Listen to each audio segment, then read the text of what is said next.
За ойлголоо. Тэгээд бүх юмыг 19-20 он гэхээс илүүтэйгээр 4 жилийн өмнө авч исэн ажил хийгээд авч исэн орлого өнөөдрийн төсвийн энэ дарга нарын нэмэгдсэнтэй адилхан иргэдийн авж байгаа цалин нэмэгдэж чадсан болоо да чухал сайдаа.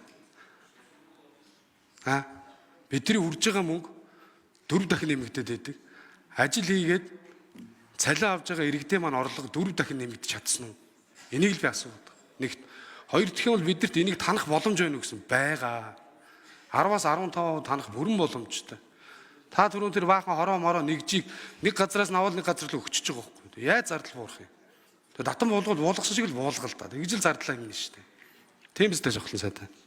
Тэгээ ахмадуудад асуултаа хариултыг авчи. Яагаад энэ 4 жилийн хуулийн дагуу 4 жилийн инфляцтай уялдуулж нэмээгүй юм бэ? Яагаад баг нэмсэн 6%?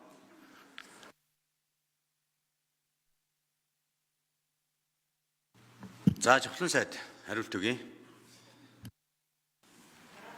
За нэг талаар 24% барих ёстой шүү.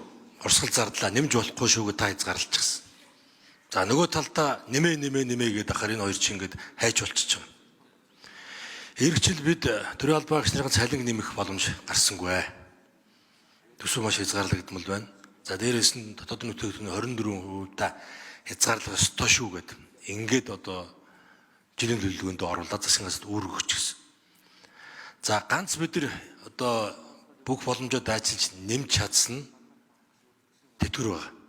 Тэтгэр 6%, 378 тэрбум төгрөг. Энэ маань одоо яг саяын энэ хязгаартай багтаад энэ хайчин дундаа нэмж чадсан одоо хэмжээ л энэ юм байна. Дараагийн жилүүдэд төсөв мөнгөний бодлого одоо зөв явж, за мөн одоо гадаад талд бидний одоо эрсдэл буурах, за иймэрхүү төлөвүүд одоо гараасаа билээ.